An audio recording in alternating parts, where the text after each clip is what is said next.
What is up, my Gaggle of Geeks? Welcome to a quick live review. Maybe it'll be quick, depends on what we're going to do today. We're going to be talking about Tiger King. I briefly talked about this last night, saying what the fuck was I watching? I was like 3 episodes in, finished all 7, and we've got a lot to talk about. And by we, I mean me and another guest that I have on. Jim Stevens, welcome to the show. Thanks for coming on.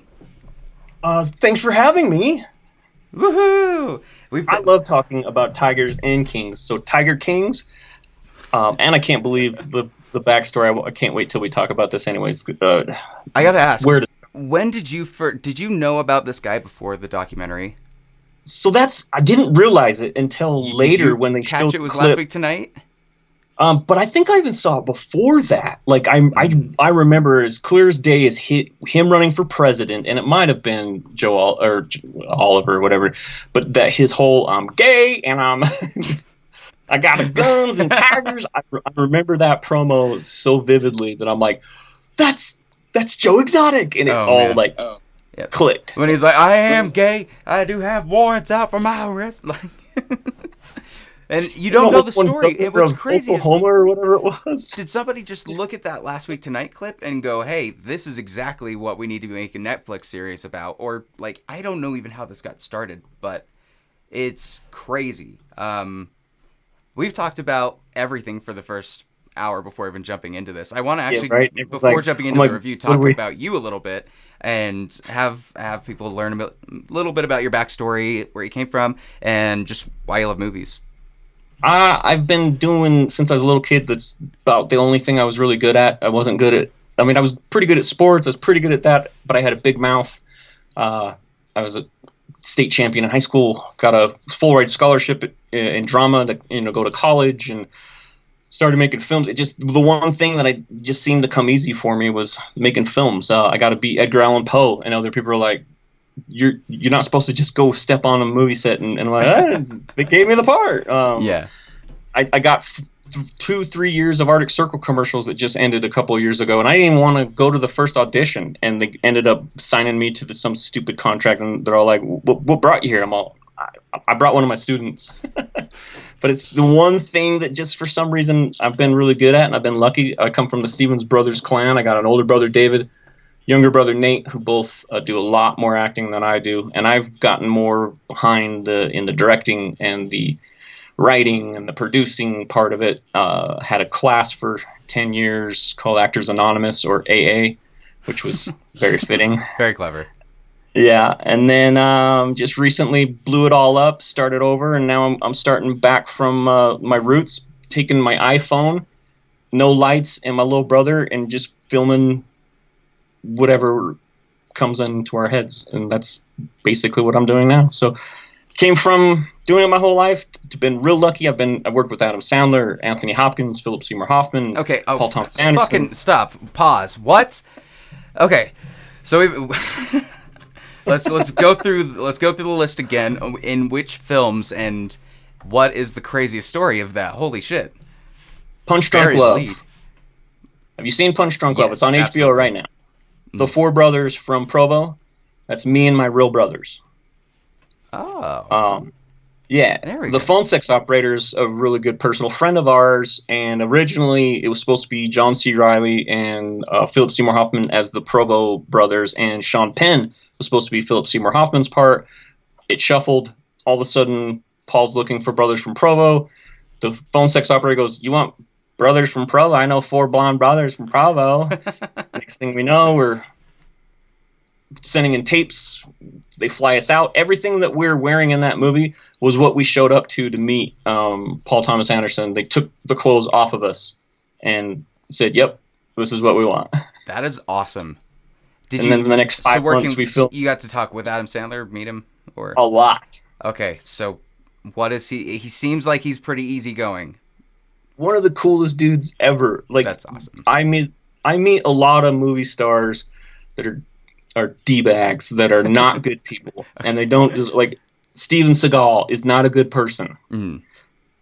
Adam Sandler's a good dude, and anytime anybody wants to talk, they don't know what he has to put up with. A good dude, And on top of it, my nephew at the time was running for class president, made him a tape for Payson Elementary class president that he sent off for nephew for no reason, signed all autographs for everyone. He was doing Mr. Deeds at the same time, so he was double doing movies because of the writer strike that was coming up. Every night he'd empty his beer fridge and he goes, "For the boys, for the boys." That's awesome. He knew we'd drink them. Yeah. But he was awesome. Philip Seymour Hoffman, we spent the most time with. And oh my God. If anyone knows Paul Thomas Anderson, he will reshoot, overshoot, go back. And we were actually shot for 4 or 5 months, and everything we did 2 or 3 times. And he used to do 3-hour movies, and we had enough content for that. Got whittled down to the 90 minutes. I get a lot of close-ups. I don't say anything. Best close-ups I've ever been in. But Philip Seymour Hoffman didn't talk to us. Very cold. I thought he was an ass. Yeah. 4 months, never talked to us. He rapped before we did. He comes over to our lunch table, and he's like this jolly dude going, "Oh my gosh, that was so much fun. That was so much great. Like when I come in for Sundance." And I figured out that because our characters didn't like each other, he wasn't going to like us. And I learned so much about acting right then. Wow. And since then, he would always call. He'd come in from Sundance. He'd check in.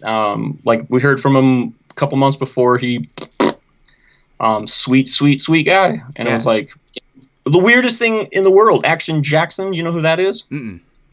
Carl Weathers. Oh, well, start with Carl He's Weathers. A good friend of Adam start Sandler. with Apollo Creed if we're gonna do anything with. No. That's how we started with it. Or like, Action Jackson. It's like all the movies I've done. You remember Action Jackson? Okay. That is so cool. Just weird. Luis Guzman, and we're just sitting there getting paid to be ourselves. Like the shirt I was wearing, if anyone noticed anything about Extra Large Store, that's the Beastie Boys clothing company. Well, the shirt I was wearing is an out-of-date shirt from the Beastie Boys company. And so my stunt double, they needed an extra large shirt. So they went and had extra large print 1 of 1, my shirt that my stunt double wore that now is up in my closet. So I have one that's out of date that no one else has, plus the one that they had to reprint just for the movie. Jeez. And I got to keep that one too. Oh my God. Well, Paul was really cool. He was dating Fiona Apple at the time. Fiona Apple was really cool. That was unreal. And then the movie, I wouldn't want to say bombed, but I don't think people really got it, especially for what Paul does. Yeah. But since then, it's the only movie in Paul Thomas Anderson's library that's got a Criterion accolade on it. Mm-hmm.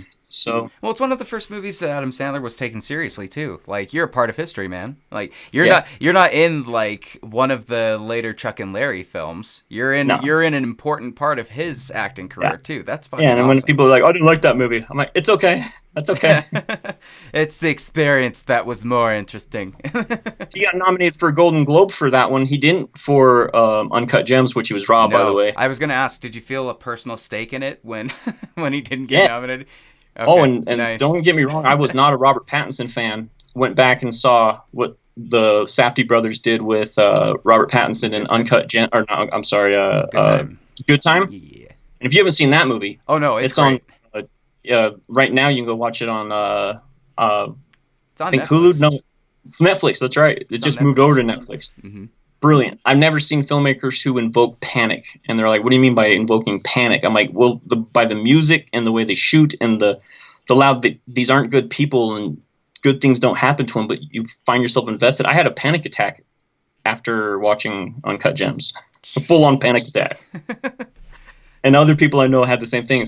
Other people hate that movie. I'm like, that's fine. But to invoke panic, what other filmmakers could you tell me that's their style, is to invoke panic in you? That's a good not question. Fear, not anger, panic. I think David Fincher can get that, but he can get there, but most of the time he's more like, let's unsettle you more than anything. Pure panic. I mean, shit, Michael Bay. Safdie brothers. And this year's Oscars really made me, it really upset me. There was enough, because you can nominate up to 10 Best Pictures, and they did 9. And they played it so safe, and I thought they could have put in The Lighthouse. They could have put in Peanut Butter Falcon. Yeah. They could have put in, all these other ones. Just even though they wasn't going to win, just stick it in there. Just make it's like you're not doing it for any type of, you're not trying to do something to say, oh, we're doing it just because it's the farewell and it's Asian and we want to make sure that they're represented. Right. They were great films. Like they were great films that people just sat on. And that's the biggest crime. Peanut Butter Falcon, something's wrong with you. Also, yeah, Peanut Butter Falcon, is that on Amazon Prime? I know The Farewell just got on it, and Honey Boy is on that now as well. But I don't know if Peanut Butter... You can probably rent it. You can rent anything on Amazon. Dude, the Art of Self-Defense with Jesse Eisenberg is freaking brilliant. I missed that one. That's one maybe I'll catch up on that one today. Put that on your list for this week, dude. Cool. That's one of those dark comedies. All I'll say is it's about a guy who gets beat up, takes karate classes. It goes from white belt to orange belt, right? Yeah. That's about as long as he's in karate. And that's all the movie takes place. That's how quickly he's in karate. It's brilliant, dude. Jesse Eisenberg either really, really good or sucks. I wonder how Jesse Eisenberg would I guess, measure up in a cage with 15 tigers. Or at least even working for this guy. I feel like this dude. Let's bring back. Yeah, let's bring back to Joe Exotic. Because how could anybody work for a guy, first of all, that's named Joe Exotic without like thinking maybe there's something I should know up front before starting to work? The other dude, the blonde.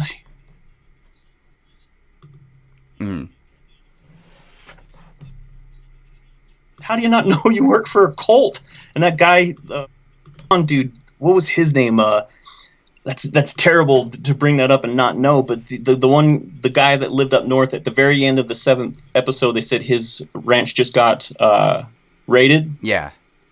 That dude, he was even more like $100 a week. You're doing it 24/7. But do you know who Rick Kirkham is? No. Rick is the guy that came in to do the reality show that ended up getting burned up. Okay. I wasn't catching names in this. It was a lot of just wide-eyed what the fuckisms with most of it. But that's where I think I want to know more, because he kind of let something go. You remember him saying that he had to film a reality TV show that showed this guy as being a competent zookeeper, and he really regretted it. Yeah, because how they could edit it and make it look that way. So when you have footage, how you can take it. So how much crazy was it really, or did they edit it? Did they even edit this version to make him look better? Yeah, I'm looking through the pictures to try to find the guy. But it is insane, like how he made the deal with him, where he could own all of the footage. He owned all the footage, even for his stupid stuff. Studio. I loved any time he like had to kind of go up against this guy to be like, "No, man, you're not getting a dime from anything I'm doing here," or like, "I own all of your footage. I don't even and I own you too." It's like, whoa. He had to have burned it down himself, right? Joe Exotic burned down his own. His own gator shack. I don't know though. It could be Carol. That's the picture that I have up right now of Carol. Can we talk about this craziness that started? Because really, when it comes down to it, King Tiger exists purely out of. Have you seen Curb Your Enthusiasm this season? Oh yeah. It's a fucking spite store. Like it's a spite lawsuit. They're spite lawsuiting each other. It's brilliant. It really is crazy how far down they both go to try to destroy each other, and how far-sighted like their initial goals were. Like this lady, if her intentions were clear to like want to do like animal rescue, she killed her husband, right? I was getting to that, bro. She fed it to attack, right? Yeah. Well, if they're gonna make a music video all about it, they certainly aren't saying she didn't. And then we've got like the guy when they were doing the reality show, and how much he kept going through and looping back the shot of him in that crown chair. He's like, "I am the King Tiger." You can see the drone. You can see the drone on the ground. I'm sorry, I don't like sharks, big cats like that. Bears, like I've had to do films with bears. A big horse, like big champion. Here, hold on to the reins of a big huge. No, like. Could kill you for no reason. Seriously. I have no interest to be around that kind of big animal. No. What is the ratio of who's more wrong in this? You know what I mean? You got his two lovers that admittedly aren't gay that are with him. Yes. But are being with him for the pot and meth. And that's minute 2. Like, really. I'm just trying to put together, like, because if you had to explain it to someone, you couldn't just say it was about Joe Exotic, because it wasn't, because there was all these side characters. Totally. The one with no teeth ended up getting the one girl pregnant. Mm-hmm. Marrying the secretary. His secretary that had worked with him the longest, actually. And the young, handsome one, still, that scene, that one affected me. It's on the Joe Exotic campaign. A little bit, because I guess we're not doing a good job of explaining him. Joe Exotic is essentially the most backwoods Cajun kind of like guy that just stumbled upon owning tons of tigers and being able to like have his own petting farm, start moving the tigers from state to state, doing illegal shit. To schools, to petting at schools, where he was doing the magic tricks. A complete narcissist in every sense of the word. Like, really to the point. Learning magic from an 8-year-old? Yeah. Remember? The royalty complex literally made him a king in this sense. Joe Exotic. He ran for president? Do you have a nickname? Did you have a nickname? I did, but it was from bullies, so I don't know. What nickname isn't? Well, I don't know. I would go Pat every once in a while. Pat would be the thing. I was Jim Smooth. You see, that's sexy. I'd go for that. That's like JB Smooth type stuff. That's cool. But it was because... Wait, what's your middle name? What happened was a very embarrassing story, and all my brother could do was laugh at me for 20 minutes and say, "Smooth, you're so smooth," to where, flash forward 10 years later and your own mother's still calling you Smooth. I'm like, can we let that go? But what is your middle name? Does it start with a B? Christensen. Ah, so close. Because if it was a B, that's another good Adam Sandler. Smooth. Quick Adam Sandler story. My other brother, his name was Michael Dennis. We call him Mike D. Talking to him, this is our brother Mike D. Adam Sandler's like, yeah, I got a buddy named Mike D. Look at him like, no, that's the Mike D. That's just a Mike D. Okay. That's the Mike D. But yeah, Joe Exotic, to get that nickname and give it to yourself, you always have to worry about people to give themselves nicknames. Seriously, though. And then to go with Joe Exotic. Well, to be a guy, like, I can't imagine, first of all, the urge to do it. I remember urge to just, like, I need all of the animals, and I want them in cages, and I want tigers. Like, what was one of the people, I think it was his first boy, the one that has the tattoo of him all over him. He was like, Probably I needed to fuel my animal. No, I was using drugs to fuel my animal addiction. Dude, I was like, that's totally backwards. The whole series for 7 episodes, he's just sitting there with no shirt on. I know, right? They were like, can you please The dude would kill both of us. Totally. Yep. I wonder if they were just like, let him. Just don't question the guy. But he was like, I was using my meth addiction to feed my animal addiction. It's like, that's backwards, first of all. Like, no, he was selling drugs to feed his animal addiction. That's the exact wording. Can you imagine that's where you are in your life? You're like, here's your options. You're like, let's see, I can go to school, get an education, Walmart's hiring, or I can go smoke crystal meth and play with baby tigers. Ugh. Well, here's a shot of one of the boyfriends. This was the younger one, and we haven't really talked about how they all got together. Because it's so unbelievable. Because Joe Exotic, it was very much and this is what most manipulative people do, and I'm just gonna say it. Like, the guy is a gross dude. Like, there's nothing about this that makes me think that he's redeemable. Maybe some things he didn't do, but he's not a redeemable bro. But even his music sucks. Oh my god! But his music's amazing. Oh my god! I love his music so much. I mean, that's the problem. Is you can't help. You can't, like, you go off on a tangent and, like, you almost have to have someone else help you on this one, because you're like, okay, pull it back. You're going off into the weeds. It's like, yeah, but I'm just took the whole music act that he did. He had his own country music act, and he recorded everything. All of him eating, always recording. I wish I could put in an overlay of some country music, because I would totally just start imitating. He was just like, "Here, kitty, kitty." That's the only kitty cat that'll lick it's totally dubbed. It's obviously the he's put on the dub to make his voice sound somewhat decent. Oh, it's so much dark. Yeah, it's so much. It's the one song I remember, and it's the one where he's feeding meat to the impersonator. Yes, because Joe has had a lot of enemies in this situation, and one of the enemies was someone that was at a tiger conservation group. She owned a tiger conservation place. Who started the same way they did. And knew that he was doing the shipping, but had done the same thing. But it turned into just a rivalry of who can sue each other the most. And who had the most money ended up being the person that won in the end. But the one that killed her husband and fed him to tigers and had... And that's where the music video comes in, because she allegedly did murder her husband. And they have so much like circumstantial evidence about it. The case is kind of still open. Was that a case that was still open that they said? They officially closed it. After 5 years, she had it closed, but the investigators said they never closed it. Something long. Yeah, it was just so on stinking real. She didn't seem remorseful at all. But then again, I'm not here to tell anyone what it's like when you lose a loved one like that. But she sure shafted his first family. But then where Joe took it was even more crazy, because it's like if I went insane and then just started green screening everything. Yeah. And just like he would bring in some like fucking fuck dolls with like dildos in their mouths, saying this is you, shooting the dolls in the head and being like, if you come here, real live ammo. How did he not know that this wouldn't come back to bite him in the ass hard? Because I learned a lot about freedom of speech laws. Apparently, you can say all that stuff. That's not, and you can't hold you for any of that, because that you can say it. It's not until you do it.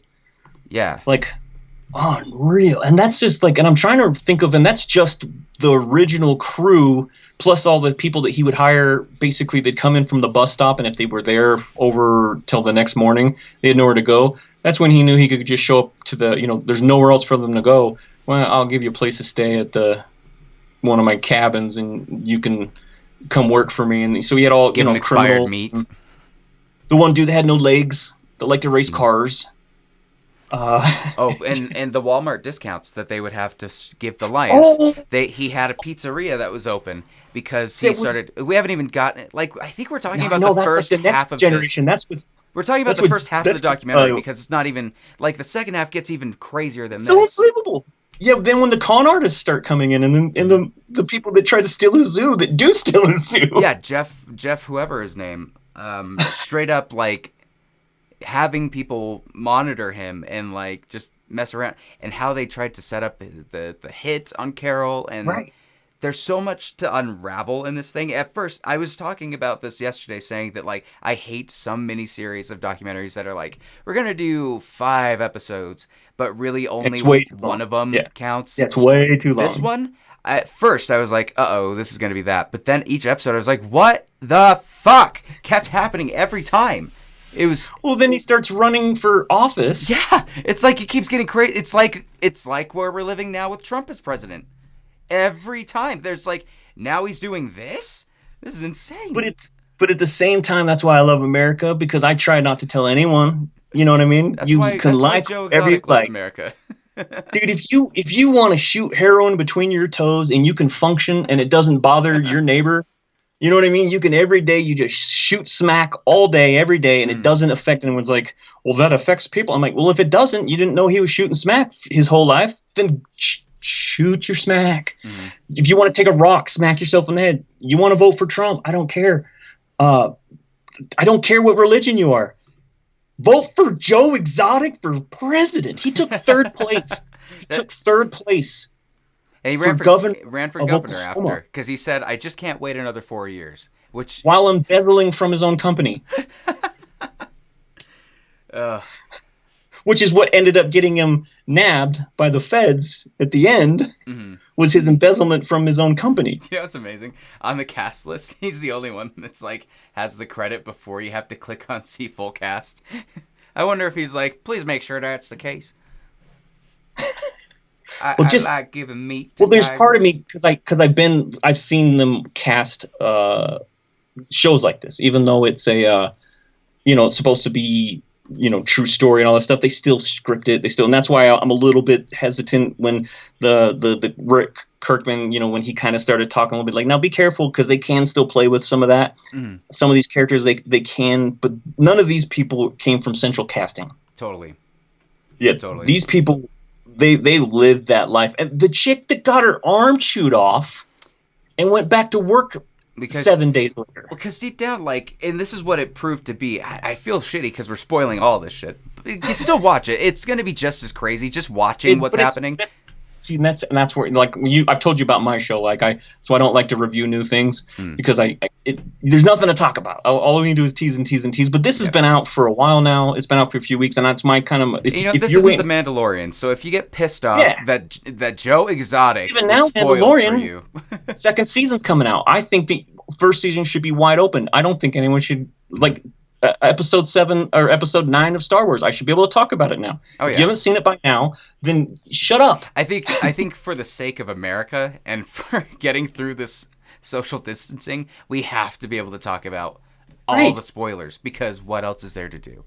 Well, you saw my list of all the stuff I've been watching. I did. You should name off a couple recommendations for, because I've been doing this for some of the fans out there, people that need recommendations that are stuck. Because you got like 20 movies up there, bro. I'm not going to have you list 20, but give me like three that are like, check it out. I watch things a little differently. And a lot of this stuff I've already seen before, but now I'll go back and I'll watch it for different reasons, or I found out a different story of what was cast for what, blah, blah. The whole reason why I went back and started watching the Enterprise versions of the Star Treks is just because there was a Facebook thing about saying that third act was the best of any of the Star Treks. So I was like, okay, let me go back and see what the heck they're talking about. I want to be... I'll go back and watch Aliens, Covenant. I'll watch all of them, even if they're not good. I'll find something good in them. Alien 3 has some really great stuff. Old Dune has some really great stuff in it, and the movie, the director wanted to take his name off of it, and that's when who the whole Alan Smithy thing came from. If a director didn't want to take credit for his own film, you could use Alan Smithy, which I believe you can reshumbble it and it says anonymous or something like that. You can't do that anymore. But what was it? David Lynch that did Dune. Tried to get his name taken off. Paul Thomas Anderson's first movie, Hard 8, he wanted it to be called Sydney. Jeez. And they finally settled on his cut, their name. And even at the time when I was talking, he was like, yeah, it's starting to finally kind of hit home, but it's not what I wanted. And they're taking those people's movies. What do you think they're going to do your movie? They're going to yank it. So I love movies, and I'll go back and I'll watch them, and I'm a huge Harry Potter fan. And so if I watch the first one, I might as well go through them. I mean, that's basically on background while I'm vacuuming. And then we just start getting into some of the other ones. Like, as a matter of fact, with Dune, the new director who just did Blade Runner, and before that, Denis Villeneuve. Which, funny enough, if you take out a lot of his letters, we'll get Dune. If you Well, hopefully there's two of them, but technically we shouldn't have Dune because Blade Runner bombed for him, even though it won a bunch of awards. It didn't make money, and it shouldn't have given anybody else work because it made the company no money. Well, was Dune the first Dune successful? The first Dune was okay. Because I don't not think really that one is even. Because really, it shouldn't be made because it wasn't successful. Well, you ever read the book? No, I have not. But it's enormous. Holy crap! In little words, but it's but Villeneuve, his filmography, you can actually see all of his non-French speaking films on either Hulu, Amazon, or Netflix right now. Prisoners. There's Enemy. Arrival. There's the one about the school shooting he did. But brilliant young new filmmaker, and people are like, French. I thought he was from Canada. Yeah, he's French Canadian. Just Ex Machina. Then I'll go all of a sudden, and I'll go, okay, so now Alex, I like what he's in. Alex Garland. He wrote 28 Days Later. He also wrote Dread with Carl Urban. So now I got to put that in the list as well, because if we're going to be talking about Alex, I'm going to want to be talking about his, and now Annihilation that no one talked about, and talk about an all-female cast, brilliant film that just completely got passed over. If you want to have a fun time but who's to blame for that? I think that was the studio's fault because they flipped it right over to streaming too soon. That's why I don't give a crap what the studios. That's why I don't care what critics say. Not everyone could be right. I'm not always right. I like what I like, but that's why I'll watch it. I'll watch movies that tank that are terrible, and I'll go back later. It all started, the first movie I ever did on a podcast where we were trying to do this, the first inception of what the movie hour is now. We were doing it, and the first thing we ever did was called Gleaming the Cube. Okay. Old movie with Christian Slater. Mm. And Tony Hawk has like a cameo and stuff like that. And it was so old that we were able to use the theme song as our theme song for our podcast for the next 6 months and YouTube didn't snag us because nobody gave a crap about that song. And so that's just how my brain works. And so if I'm going to condense it down, because you just gave everybody a shit ton again. So but that's where we're at is now. So you got to go back to what you like. And so rather than just say I like these movies, stop and say, what did you like about them? Did you like Daniel Radcliffe? Did you like a different director in we'll just talk about Harry Potter. Did you like Hermione Granger? Did you like what she did? Did you like the different directors? Because we have 4 different directors. David Yates, you could go, which of those directors? So rather than so what else did David Yates make? Right? He's done the Secret Beasts. Did you like those? What else has he written? Is he a producer? And so then you can start unfolding a lot about filmmaking. What else did they do before they got here? Like Alex Garland was writing 8 Days Later. So I think I know what you're saying now. So what you're kind of recommending to people is not so much keep trying to like look for something different, but go back to the stuff that you love, figure out what you like about them. You're challenging some people to start critically thinking about film. I don't know about that, Jim. Well, Ridley Scott, you like Alien, right? Yeah. Not so much Cameron's version. Okay, so now don't watch his hits. Go watch the ones that didn't do so well. Go watch Orlando Bloom. Go play King of the Titans and watch the ones that he's not so good in.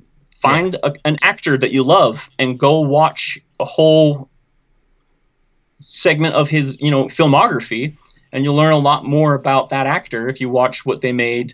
Like Keanu Reeves is popular right now, but you go back to 47 Ronin, which was just made. It was a huge flop just recently. It was on the same street. Nobody talks about that one. But I watched it 3 times. And so that's just how my brain works. And so there is no, I'm going to watch this next. It literally comes down to something will click. I want to watch, now that I just said Christian Slater, I haven't seen Christian Slater in a while. I'm going to go watch True Romance. I'm going to go watch, and that's just what starts happening. Dude. And then there's always something to watch. I think that's a good plan. And I think a lot of audiences don't really look at it that way. But I don't know. Follow the rabbit hole, see where it takes you. Yeah. And well, you have Hulu, you have Amazon, you have HBO, you have you have a camcorder. You go out and make something right now. Nobody's in the streets. Go make a movie. I'm going to go against that one. Do not go out in the streets. Why not? Just because it's getting crazier.